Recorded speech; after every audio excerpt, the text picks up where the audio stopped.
మిత్రులందరికీ నమస్కారం. AP mega DSC 2025 general నాలెడ్జ్‌కి సంబంధించి సెషన్ అనేప్పుడు మనం చేసుకోబోతున్నాం. ఇక్కడ ఇంతకుముందు 50 క్వెషన్స్ అయితే చేయడం జరిగింది. దానికి సంబంధించిన వీడియో అన్నీ కూడా లింక్స్ కింద డిస్క్రిప్షన్ బాక్స్‌లో ఇస్తాను. అలాగే పైన ఐ కార్డ్ దగ్గర కూడా ఇస్తాను. ఎండ్ స్క్రీన్‌లో కూడా ఇస్తాను. మీరు అక్కడి నుంచి కూడా చూడవచ్చు ఎవరైనా చూడలేని వాళ్ళైతే. అయితే మీరు ఇది చూసిన తర్వాత మీ యొక్క సజెషన్స్, ఫీడ్‌బ్యాక్ అందించినట్లయితే అవన్నీ కూడా తీసుకొని మళ్ళీ ఇంకా ఎఫెక్టివ్‌గా క్లాస్ చేసే ప్రయత్నం అయితే చేస్తాను. క్వెషన్స్ కూడా మంచివి తీసుకొచ్చే ప్రయత్నం అయితే చేస్తాను. మీ యొక్క ప్రిపరేషన్ కూడా అంతా కూడా బాగా కొనసాగుతుంది అనుకుంటున్నాను. ఏదైతే డిఎస్సి అనుకున్నది ఏదైతే ఉందో మరి జూన్ 6 నుంచి ఎగ్జామ్స్ అనేటువంటి స్టార్ట్ అవుతున్నాయి కాబట్టి ఎటువంటి మార్పులు అయ్యి పోస్ట్‌పోన్ లేకుండా యథాతథంగా జరుగుతున్నాయి కాబట్టి ఈ తరుణంలో ఎటువంటి టెన్షన్ తీసుకోకుండా మీ యొక్క ప్రిపరేషన్ కూడా కొనసాగిస్తూ అందులో భాగంగా ఈ క్వెషన్స్ కూడా హెల్ప్ అవ్వాలని చెప్పేసి నేను చేయడం జరుగుతుంది. ఇక్కడ మాక్ టెస్ట్ ఆధారంగా అయితే కొన్ని క్వెషన్స్ తీసుకొని రావడం జరిగింది. డైలీ ఒక 2 వీడియోస్ అనేవి వస్తాయి. దీనికి సంబంధించినటువంటి ప్లేలిస్ట్ కూడా జీకే షార్ట్స్ అని చెప్పేసి ఉంది. ఆ ప్లేలిస్ట్ నుంచి కూడా మీరు అన్నీ అక్కడి నుంచి చూడొచ్చండి. మరి దీనికి సంబంధించి ఇంకా ఇప్పటి వరకు మీరు మీ యొక్క సపోర్టు, సహకారాలు అయితే ఉన్నట్లయితే ఇంకా కొంత ముందుకెళ్లాల్సిన ఇది ఉంటుంది కాబట్టి అందరూ లైక్ చేస్తారని చెప్పేసి షేర్ చేయండి. ఫస్ట్ టైం చూస్తున్న వారికి ఎవరైనా ఉన్నట్లయితే ఛానల్ని సబ్స్క్రైబ్ చేసుకొని పక్కన గంట సింబల్ నొక్కి ఆల్ అని సెలెక్ట్ చేసుకోండి. అప్పుడు నేను ఏం చేసే ప్రతిదీ కూడా మీకు మొదటగా నోటిఫికేషన్ రూపంలో అయితే వస్తుంది. లేట్ చేయకుండా ఈరోజు 51వ ప్రశ్న నుంచి చూద్దామండి. 51వ ప్రశ్న చూడండి. ఎన్‌జీఓని విస్తరించండి. Answer non governmental organization. 52 దీక్షని విస్తరించండి. Digital infrastructure for knowledge sharing అండి. ఇది టీచర్స్‌కి అలాగే స్టూడెంట్స్‌కి కూడా ఉపయోగపడేటువంటి ఆన్లైన్ ప్లాట్‌ఫామ్. 53వ ప్రశ్న ఖోఖో ఆట జట్టులో ఆటగాళ్ల సంఖ్య ఎంత? ఇక్కడ 12 అని ఇచ్చారు. కానీ దీనిలో డిఫెండర్స్ అంటే ముగ్గురు ఉంటారండి. మొత్తం 9 మంది ఉంటారు.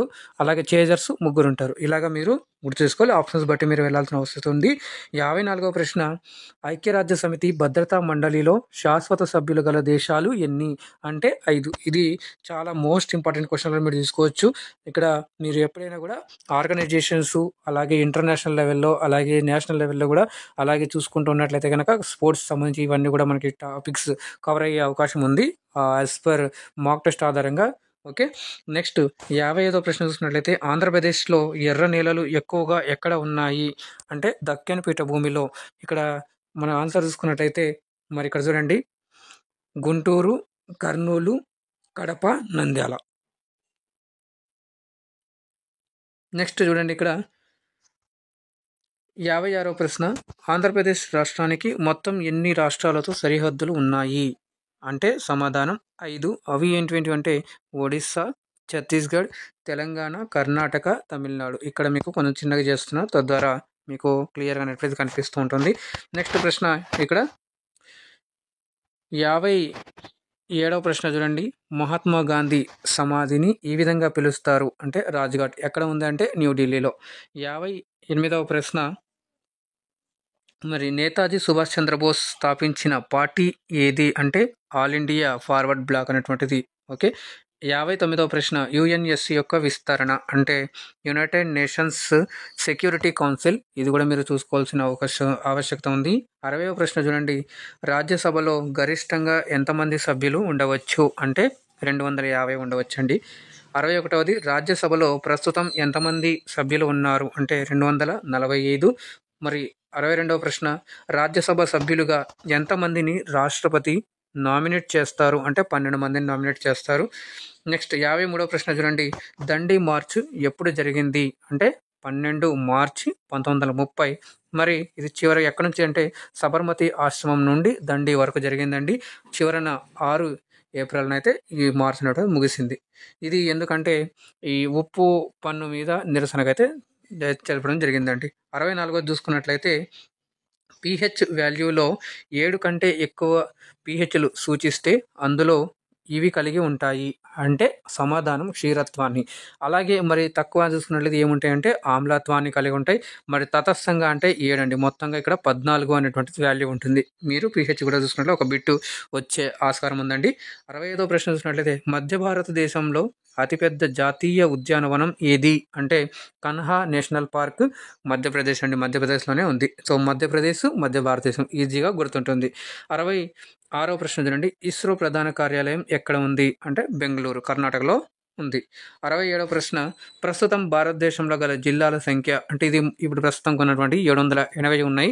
సో, భవిష్యత్తులో ఇది మారొచ్చు కాబట్టి ఇక్కడ నేను బ్రాకెట్‌లలో రాసానండి. నెక్స్ట్ 68వ ప్రశ్న చూసినట్లయితే భారతదేశంలో అతిపెద్ద జిల్లా ఏది? అంటే కచ్ గుజరాత్‌లో ఉంది. ఓకే. నెక్స్ట్ ప్రశ్న చూడండి. 69వ ప్రశ్న ఆంధ్రప్రదేశ్‌లో విస్తీర్ణం పరంగా అతిపెద్ద జిల్లా ఏది? అంటే అనంతపురం. నెక్స్ట్ 70 రాజ్యాంగ దినోత్సవాన్ని ఎప్పుడు జరుపుకుంటారు? నవంబర్ 26 దీనికి సరైన సమాధానం. 71 చూసుకున్నట్లయితే భారత రాజ్యాంగంలోని ఏ ఆర్టికల్ మైనారిటీల సాంస్కృతిక మరియు విద్యా హక్కులకు సంబంధించినది? అంటే ఆర్టికల్ 29. ఇక్కడ మీరు గుర్తుపెట్టుకోవాలి ఆర్టికల్ 30 కూడా ఈ మైనారిటీలకు సంబంధించినటువంటి ఆర్టికలే. ఓకే. సో, ఇలాగ ఆర్టికల్స్ ఇవన్నీ కూడా ఇక్కడ ఏవైతే టాపిక్స్ ఆల్మోస్ట్‌గా మనకి జీకేలో అలాగే కరెంట్ అఫైర్స్‌లో రావచ్చు అన్నటువంటి టాపిక్స్ అండి ఇక్కడ నేను చెప్పేది. టాపిక్స్ మీద ఫోకస్ చేసినట్లయితే ఈ చుట్టుపక్కల ఉన్నటువంటి మీరు టాపిక్స్ మీద కూడా ఫోకస్ చేసినట్లయితే మంచి ఇది ఉంటుందండి.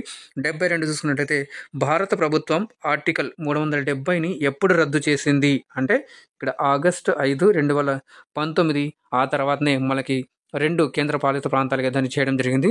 లద్దాఖ్ అండ్ జమ్మూ కాశ్మీర్‌కి సంబంధించి. ఓకే. సో, 73వ ప్రశ్న చూడండి. ఐఎండీ ఎప్పుడు స్థాపించబడింది? అంటే ఇది 1875 అండి. చాలా పురాతనమైనటువంటిది. వచ్చే అవకాశం ఉన్నటువంటి బిట్ ఎందుకంటే ఇది వెదర్ ఫోర్కాస్టింగ్ సంబంధించినటువంటి ఐఎండీ అనేటువంటిది ఇండియా మెట్రలాజికల్ డిపార్ట్మెంట్ అంటారండి. ఐఎండీ ఫుల్ ఫామ్ ఏంటంటే ఇండియా మెట్రలాజికల్ డిపార్ట్మెంట్. ఇలాంటిది మీరు చూసి చేయాల్సిన ఆవశ్యకత ఉంది. 74 చూడండి. జాతీయ క్రీడా దినోత్సవం ఎప్పుడు జరుపుకుంటారు? అంటే ప్రతి ఏటా ఆగస్టు 29న జరుపుకుంటారు. మరి ఇది ఎవరి జయంతిని పురస్కరించుకొని అంటే మేజర్ ధ్యాన్ చంద్ పుట్టినరోజు అండి ఆ రోజు. అదే ఇదే రోజు ఇదే రోజున ఆగస్టు 29న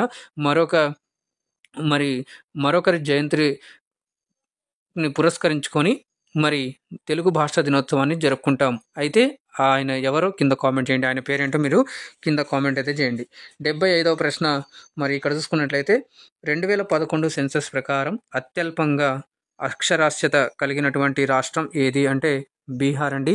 61.8%. మరి 2011 సెన్సస్ ప్రకారంగా మనం చూసుకున్నట్లయితే కేరళ మొదటి స్థానంలో ఉంది 94%తో. సో, ఇలాగా ఇప్పుడు మీరు కామెంట్ చేయండి. భారతదేశంలో అక్షరాస్యత శాతం ఎంత ఉంది అనేటువంటిది కామెంట్ చేయగలరు.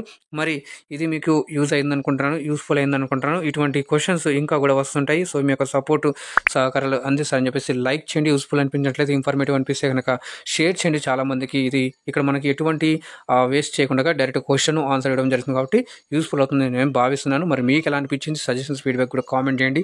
మరి లైక్ చేయండి, షేర్ చేయండి. ఫస్ట్ టైం చూసినట్లయితే ఛానల్ని సబ్స్క్రైబ్ చేసుకొని పక్కన గంట సింబల్ నొక్కి ఆల్ అని సెలెక్ట్ చేసుకోండి. అప్పుడు నేను చేసే ప్రతిదీ కూడా మీకు మొదటి నోటిఫికేషన్ రూపంలో అయితే వస్తుందండి. మరి చూసిన ప్రతి ఒక్కరికి కూడా కామెంట్ చేసిన ప్రతి ఒక్కరికి కూడా పేరు పేరున ధన్యవాదాలు తెలుపుకుంటూ మూవ్ ఫార్వర్డ్ పాజిటివ్ వైబ్రేషన్స్ అండి. మీరు జాగ్రత్తగా ఉండండి, సురక్షితంగా ఉండండి. మళ్ళీ కలుద్దాం మరొక అప్డేట్ వీడియోతో. అందాక ధన్యవాదాలు. జై హింద్.